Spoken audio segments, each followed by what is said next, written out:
안녕하십니까, 모토라인입니다. 토레스를 드디어 시승을 하네요. 차량 빠르게 보내주신 SK 렌터카 다이렉트 감사드립니다. 참 그 SK 렌터카 다이렉트 입장에서는 자칫 쌍용에서 차를 못 받는다거나 거래가 끊긴다거나 할 수 있는 리스크가 분명히 있었을 텐데, 그런 리스크들을 감수하고 또 저희를 위해서 이렇게 의리가 있으십니다. 원래 저는 쌍용차에 아무런 바라는 게 없는 사람이에요. 바라는 게 없는 이유는 기대하지도 않기 때문입니다. 그리고 정확하게는 G4 렉스턴을 정점으로 더 이상 쌍용차는 답이 없다, 사라져야 된다 라고 저는 항상 생각을 해왔던 사람이고, 그 G4 렉스턴 출시 이후의 쌍용의 행보들도 저의 그 생각이, 저는 한 번도 제가 내 생각이 틀렸었나 라는 생각을 해본 적이 없어요. 돈 갖다 계속 넣어주면서 회사 살려내면 뭐해? 차를 만들어 놓은 걸 보면 별로 다들 살고 싶어하는 의지가 보이질 않아. 도대체 저걸 왜 계속 살려줘야 되냐? 살려고 하는 의지도 없는 회사에다가 계속 때려박을 돈으로 진짜 기술도 가지고 있고 열심히 하려고 있는 회사 더 발굴해서 그런 데다가 투자해줘야지. 무슨 국영기업이야? 뭐 전기 생산하냐? 아무튼 저는 쌍용에 대해서 그런 생각을 가지고 있었던 사람인데, 최근에 코란도 이모션을 타고 나서 사실 조금은 그 생각이 조금은 깨졌어요. 조금은. 물론 뭐 그 디자인과 관련된 부분에 있어서는 정말 욕을 아끼지 않았지만, 아무리 전기차라고는 하지만 코란도 이모션이 보여준 그 정숙성과 승차감은, 그리고 악셀링, 브레이킹, 이 모든 것들을 좀 종합적으로 놓고 봤을 때, 와, 이거는 쌍용이 만들었다라고 하기에는 사실 너무너무 괜찮았거든요. 그래서 코란도 이모션 리뷰를 보신 분이라면 기억하시겠지만, 그때 제가 마지막에 그랬습니다. 디자인이 좀 그렇긴 하지만 이거 가성비가 너무 좋은 차다. 그래서 이 토레스도 좀 기대를 갖고 탔는데, 이게 웬걸, 얘가 코란도 이모션 때 보여줬던 그 승차감을 지금 비슷하게 보여주고 있어요. 지금 이 구간 고속으로 달리면서 차가 좌우로 굉장히 롤이 발생하는 구간이에요. 나름 빠른 속도에서 왼쪽으로 지금 쫙 돌면서도 좌우 바퀴가 불규칙적으로 지금 계속 범프가 일어나는 구간이거든요. 근데 방금 이런 구간에서의 승차감이 예전 코란도C나 티볼리에요. 심지어 아예 또 전혀 다른 프레임 바디를 사용하는 G4 렉스턴만 하더라도 딱 둘 중 하나였어요. 첫 번째는 그냥 무지성으로 단단해서 아래에서 발생하는 충격이 위로 그냥 그대로 다 올라오고, 코너를 돌면서도 아래에서 발생하는 불규칙한 노면들이 위로 그대로 또 다 올라오는, 차가 코너를 돌고 있는 와중에도 계속 좌우로 흔들리는 그런 불편한 승차감을 만들어 주던가, 아니면 승차감이 좋나 싶다가도 저런 구간에서 너무 무서워서 그냥 속도를 줄이게 만든다던가. 그런데 지금 코란도 이모션 때도 그렇고, 지금 이 토레스가 저희 항상 테스트하는 구간, 이거는 분명히 지금까지 우리가 느껴왔던 쌍용의 주행 감성과는 전혀 다른 느낌이에요. 고속에서 차가 위아래로 동시에 떴다 떨어지든, 좌우 바퀴 엇박자로 떴다가 떨어지든, 코너를 돌다가 그런 상황을 만나던 간에 일단 기본 느낌 자체가 정말 많이 묵직해졌고, 그렇다고 G4 렉스턴처럼 그냥 묵직해졌다라고 해서 잔요철들 하나도 못 거르고 위로 승차감이 엄청 안 좋은 그런 불쾌함을 주는 것도 지금 전혀 없고요. 고속으로 달리면서 지금 타당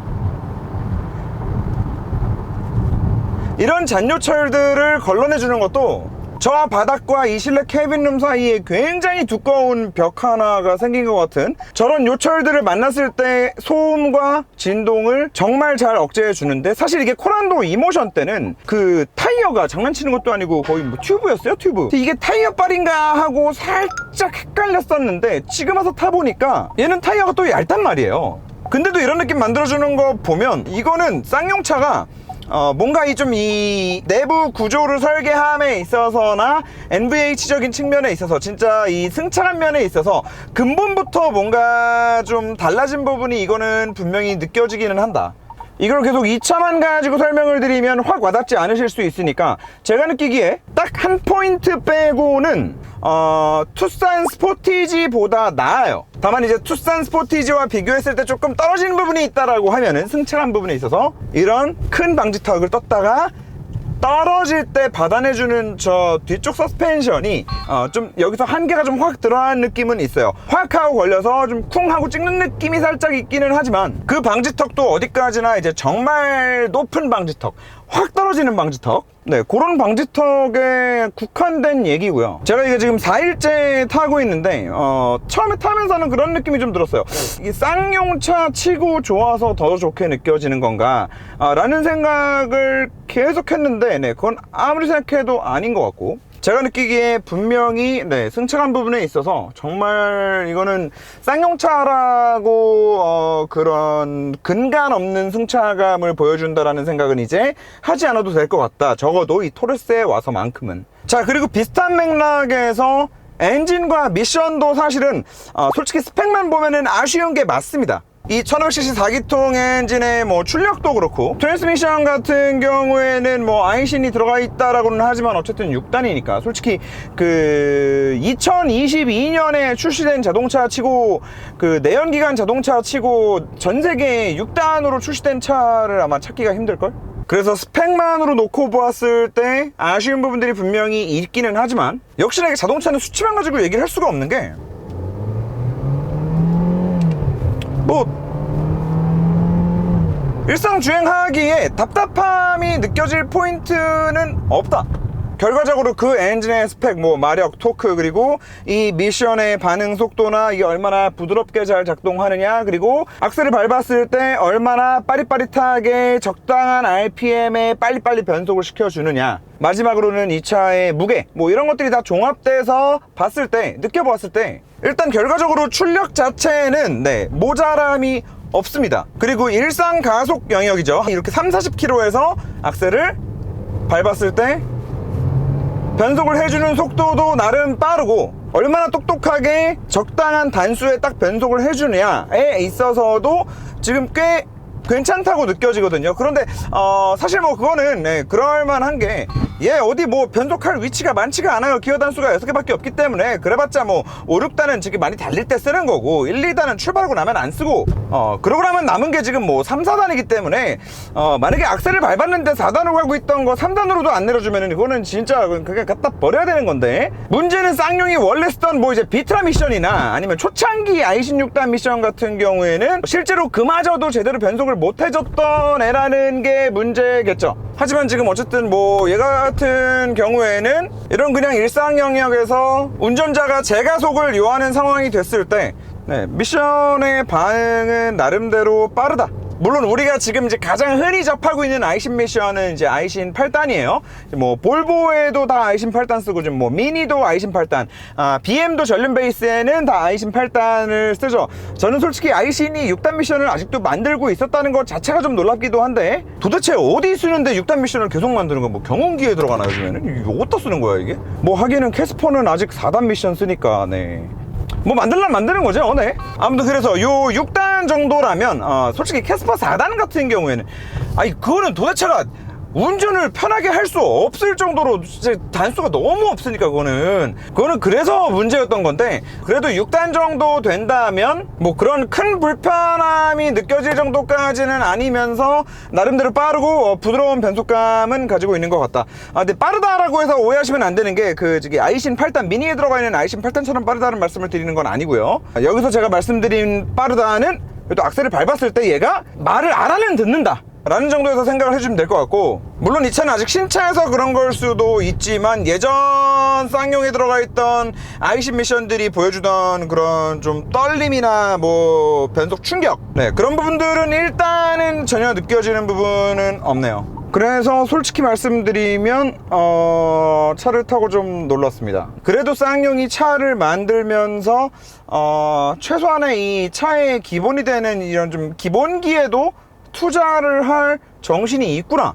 그래도 회사 안에서 누군가는 네, 이런 부분들을 개선시키기 위해서, 이렇게 업그레이드 시키기 위해서 많은 노력을 하고 있구나 라는 게 느껴지는 포인트들이 좀 많이 보이는, 그래서 사실은 좀 놀라운 네, 그런 부분이 있다고 말씀을 드릴 수 있을 것 같은데, 잠시 주행보조 장치를 좀 켜고 계속해서 좀 설명을 드리면, 저는 여전히 이거는 좀 이제 성의의 문제라고 보는 게, 안드로이드 오토 애플 카플레이 없는 거 납득하실 수 있나요?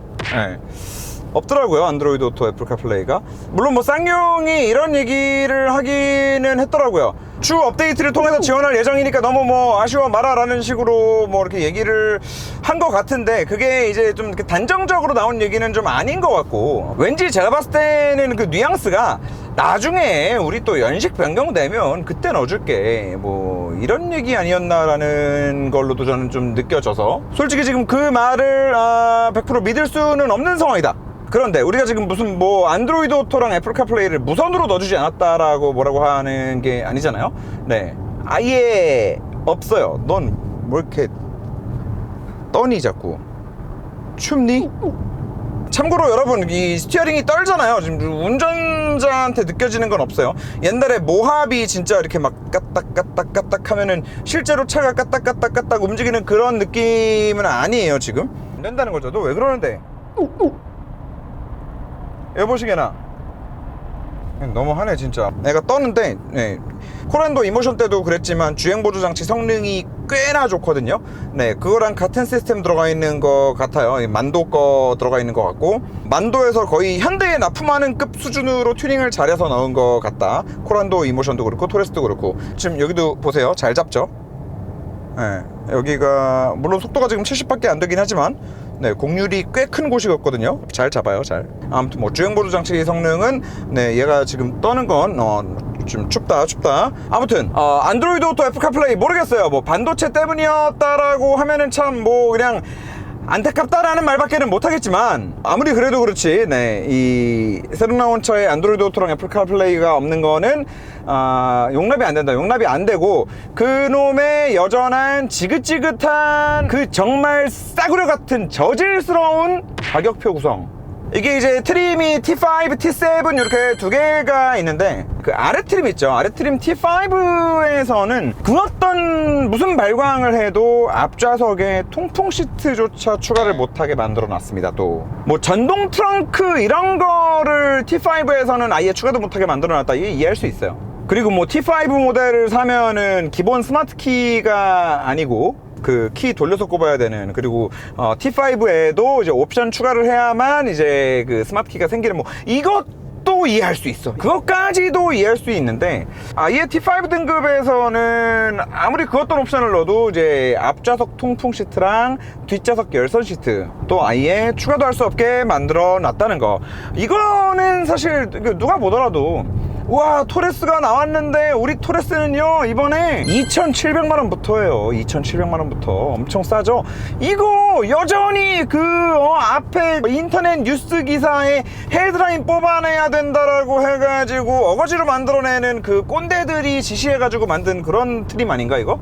좀 이런 것 좀 하지 말라니까 진짜로. 그리고 통풍 시트 있잖아요. 그 예전에 이거 제가 그 르노 XM3 때도 한번, 네, 이렇게 말씀드렸었어요. 이 버튼을 누르나 이 버튼을 누르나 어떤 버튼을 누르든 일단 이 화면을 거쳐야 됩니다. 이 화면에서 자, 운전석을 작동할 거예요 눌러주고, 그 다음 내가 원하는 쿨링이냐 히팅이냐를 결정하게 됩니다.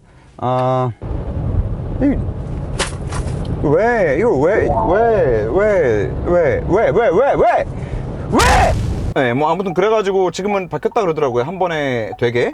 얘도 마찬가지야. 이걸 누르면 당연히 이게 바로 작동이 돼야지. 뭔 지금 이거 작동하는데 한 프레임이 몇 개 될까 이거? 한 초당 5프레임 되는 것 같은데. 이렇게 해가지고 여기서 또 눌러서 해야 되고, 눌러서 하고 나면 다시 또 나가야 돼. 그리고 지금 이 화면에 이 옆에 뭔가가 더 있으면, 이 옆에 뭔가가 더 있습니다라는 단서를 줘야 되는 거예요. 이걸 이렇게 넘겼을 때 옆에 드라이브 모드가 생길 거라는 거를 도대체 어떻게 추정을 해야 돼? 어떻게 알 수 있을까요? 그래서 이거는 통풍 시트 및 요 디스플레이 구성, 네, 요 이제 전체적인 콘텐츠들이 참 너무 아쉽다. 네, 많이 아쉽다. 그리고 핸들 열선이 여기 왜 들어가 있을까요? 스티어링 열선이 도대체 왜, 스티어링 열선을 왜 여기다 갖다가 넣어? 아니 스티어링 여기 이거 뭐야? 방향지시등 레버에다가 이거 비상등 만들 시간에 여기다가 차라리 저기 스티어링 휠 열선 버튼 들어가 있으면 낫지 않았을까 라는 생각이 드는데, 그리고 뭐 당연한 얘기지만 뭐 햅틱 반응 같은 것도 없기 때문에 운전하면서 사용하기에는 네, 굉장히 좀 불편한 네, 그런 시스템으로 보인다. 네. 그런데 디스플레이 얘기하면서 이제 좀 한 가지 말씀드리고 싶은 거는, 저는 그 운전할 때 워낙 장거리 운전 많이 하고 그러니까 어깨가 아파요. 스티어링이 너무 위로 올라가 있으면. 그래서 스티어링을 최대한 아래로 내리고, 저 운전하는 차들 옆 사이드 뷰 보시면은 이 스티어링을 다 엄청 내려서 몸으로 엄청 다 당기고 있는 거를 보실 수 있을 거예요. 그리고 그렇게 하는 게 되게 운전이 편해요. 지금도 이렇게 옆에서 그냥 보시면 스티어링 잡았을 때 팔이 그냥 편안해 보이지 않나요? 이 상태에서 뭐 네,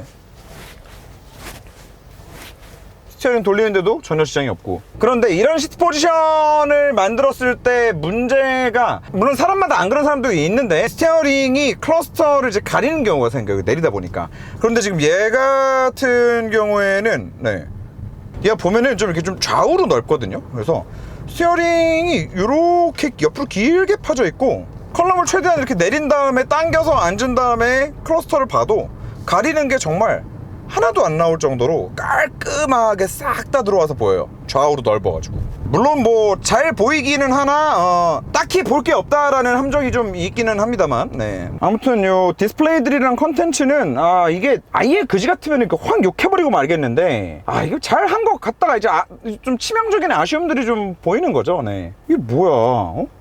그리고 이걸 끄면 완전히 꺼져야지. 뒤에 백라이트 살아있는 거는 다 보이고. 이게 끈 거야? 밤에 보면 허해. 오토 홀드는 여기 있는데 여기 또 있고, 오토 스탑도 여기 있는데 여기 또 있고. 누가 드라이브 모드를 여기다가 숨겨놔. 미치겠다 진짜. 그리고 공조가 여기 아래 있으면 아래서 끝나야지. 여기 공조 또 있어. 똑같은 거 두 개야. 둘이 다른 기능이 없어. 그냥 얘는 큰 공조, 얘는 작은 공조야. 아래로 보다가 눈 침침하면 위에서 보라는 거야. 뭐야 이건 도대체. 여기다가 공조 메뉴 만들 시간에 안드로이드 오토를 어떻게 좀 해주지.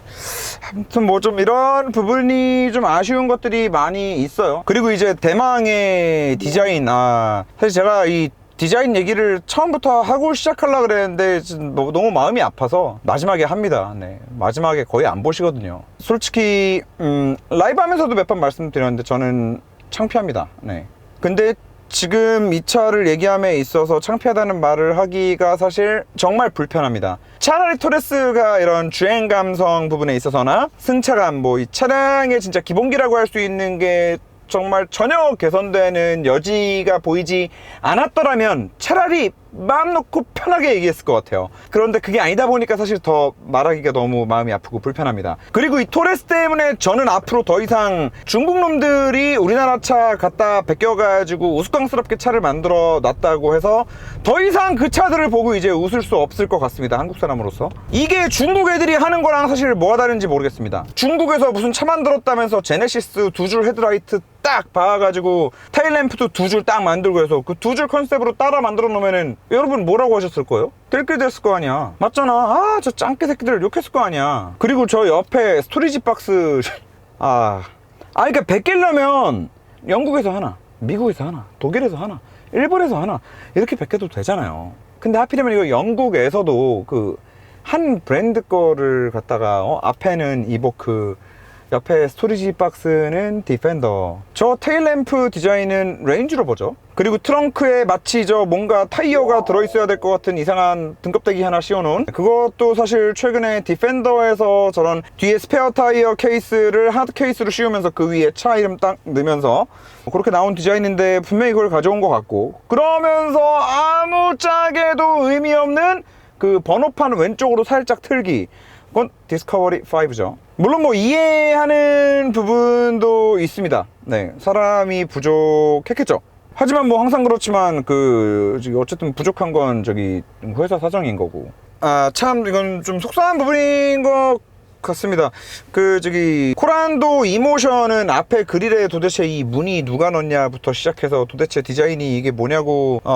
그래도 걔는 코란도 이모션은 그래도 좀 독창적인 디자인이었는데, 뭐 독창적인 디자인으로 해놓으면은 또 이제 못생겼다고 지랄해. 그래서 또 좀 이렇게 어쨌든 사실 얘가 딱 첫눈에 딱 보면 약간 좀 굉장히 덩치도 좀 가뜩이나 좀 있어서, 덩치가 있는 데다가 이런 좀 라인들이 굉장히 굵직굵직하잖아요. 그리고 휀더도 사실 좀 보다 보면 계속 어색하긴 한데 휀더도 이렇게 좀 각을 만들어 놨잖아요. 그래서 사실 아무 생각 없이 처음 보면은 오 하는 임팩트는 조금 있는 건 사실이지만 솔직히 보다 보면은 전혀 조화롭지도 않은 것 같고 보다 보면 질릴 것 같고 무엇보다도 이건 짝퉁 디자인이다. 그래서 아무튼 또 이렇게 해놓으면 또 짝퉁이라고 지랄하고 아무튼 뭐 저도 뭐 이래도 지랄 저래도 지랄 하는 사람이 되는 것 같아가지고 좀 그렇긴 하지만 뭐 어떡하라고 뭐 이렇게 느껴지는 걸 뭐 어떻게 하겠어요. 아무튼 저는 그렇게 느껴진다. 그래서 뭐 결과적으로 사냐 마냐, 그래서 사냐 마냐를 얘기를 했을 때 이 차가 지금 이제 썬루프만 빠져있는 풀옵션이거든요. 3,625만원이에요. 3,625만원. 그런데 좀 요거는 이제 좀 과한 것 같고 사륜 필요 없을 것 같아요. 그리고 여기서 사륜 빠지면은 분명히 조금 더 경쾌한 느낌을 줄 수 있을 것 같고요. 승차감에도 더 도움이 될 거라고 봅니다. 그래서 여기서 사륜은 좀 과감하게 빼고요. 저 밖에 말도 안 되는 저기 사이드 스토리지 박스 저거 빼고요. 저건 창피해서라도 빼야 돼. 그리고 이 사이드 스텝, 사이드 스텝이 여러분 이게 한번 보세요. 여기 확 파여 있는 거 보이세요? 이렇게 확 파여 있죠. 이만큼 파여 있잖아요. 바닥 자체가 굉장히 좀 낮게 잘 설계되어 있는 것 같아요. 그래서 타는데 앉기가 굉장히 편해요. 시트 포지션 자체가 굉장히 낮아요. 차 높이에 비해서 생각한다라고 하면 더 그렇고요. 그런 상황에 이 사이드 스텝은 물론 제가 짧은 것도 있겠습니다만 이렇게 해서 탈 때 괜히 다리가 여기 걸리게 되는 뭐 그런 효과만 주기 때문에 저는 저 무지성으로 디자인 때문에 달아놓은 사이드 스텝 같은 거 빼고 차라리 저거 말고 좀 뭔가 디자인적으로 저 부분을 조금 더 와이드하게 그냥 좀 채워줄 수 있는 아이템이 있었더라면 더 좋지 않았을까라는 생각이 들고요. 아무튼 저것도 빼고 딥 컨트롤 패키지는 깊게 깊게 컨트롤 해줘야 되는 패키지는 있어야 되고요. 야, 얘네는 무슨 3D 메쉬 매트를 뭐 이렇게 좋아하니? 아니 천연 가죽 시트 패키지에도 3D 메쉬 매트가 들어가 있고 하이 디럭스 패키지에도 3D 메쉬 매트가 들어가 있으면 매트를 2장 껴주냐? 아무튼 뭐 이거 있어야 될 것 같고. 근데 그렇게 해서 그 T7 그 3,000만원에다가 하이 디럭스 170만원 넣고 브라운 인테리어 패키지 여기 이쁜 것 같아요. 컬러 이뻐요. 30만원 넣고요. 천연 가죽 시트 패키지 넣고 이제 딥 컨트롤 패키지 넣고 아무튼 뭐 다 넣어서 한 3,000 한 3,400 정도 되나요? 그 정도면 그 정도면 이 차의 저 광활한 트렁크 공간과 뒷자리 공간까지 고려했을 때 3,000 초중반에 끊는다 라고 했을 때 3인 가족 혹은 뭐 뒷자리 활용도가 좀 높으신 분들 이런 말씀 드리게 될지 몰랐지만 구매를 추천드린다. 여기까지 말씀드릴 수 있을 것 같습니다.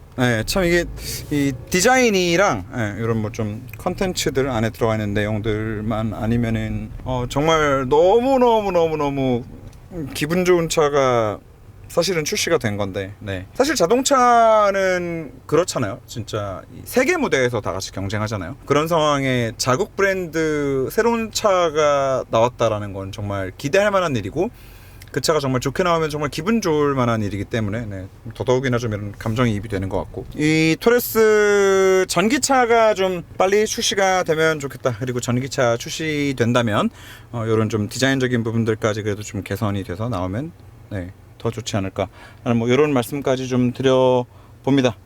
오늘 뭐 칭찬할 부분들 그리고 뭐 마음에 안 드는 부분들 언제나 그래왔던 것처럼 그냥 솔직하게 가감 없이 말씀을 드려봤는데요.